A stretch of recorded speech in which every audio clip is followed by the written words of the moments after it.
Shares in the US stemmed their losses on Monday as investors clung to hopes that Donald Trump would turn from tariffs to trade deals. The S&P 500, which tracks 500 of the biggest companies in the US, ended the day down about 0.2% after a wild day of trading that saw shares fluctuating from losses to gains in some of the sharpest swing seen since the COVID-19 pandemic. In fact, in the days after Trump's announcement, stock markets in the US, in the UK, world over, have been hit by their worst one-day falls since the beginning of the pandemic in 2020. Global markets have been feeling the jitters. In fact, the few financial markets that have opened in the Asia-Pacific region are also trading higher as we speak. But for further clarity, we have with us Professor Daryl Montgomery, expert on all things global trade. Thank you so much, Professor, for making time for us. Given that Donald Trump has threatened to raise tariffs on Chinese imports now to 104%, how would such drastic measures affect both the US and global economies? Is this then the beginning of a trade war with long-lasting consequences, sir? Well, we'll have to see that. It has to be remembered that Trump is a negotiator. And this is the essence of his being and the essence of every one of his actions. And he is famous for having written the book, The Art of the Deal. So everything he says should be seen or taken as a point in negotiation. And even though he says, oh, this might be permanent, that should be considered a negotiation stance. So we will just have to see. He's trying to get the best deal possible for the United States. That doesn't mean this will be ongoing forever. The US Treasury Secretary, meanwhile, has said that they're engaging in talks with Japan and other nations. But Trump, meanwhile, has shown a strong preference for tariffs over trade deals. From an economic standpoint, how does this tension between negotiation and tariffs impact long-term economic growth?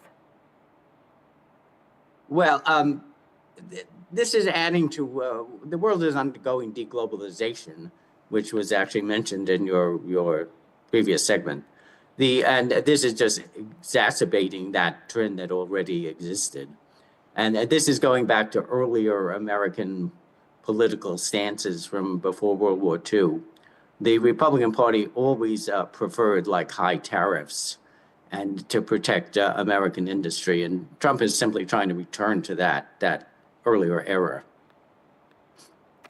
And economists, meanwhile, they warn that trade wars often lead to higher consumer prices and reduced global growth. Do you think this tariff approach is sustainable in the long run, or will it result in a global recession, as many experts are warning?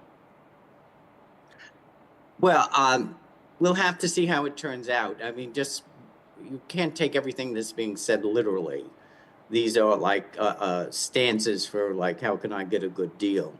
And tariffs in general, I don't approve of tariffs in general at all. So, and in economics, they're not considered to be a good thing.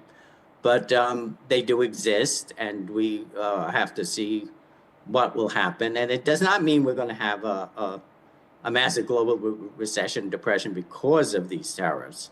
I mean, there may be other things happening. We're in a long-term inflationary spiral through much of the world also already. So, and tariffs are likely to add to that too. But with the possibility of tariff-induced recession looming, what sectors would you then say, Professor, of the US economy are most at risk, and how should investors ideally position themselves in response to these developments? In the United States itself or globally? Yes, in the US itself. Well, obviously, this would be positive of certain US industries.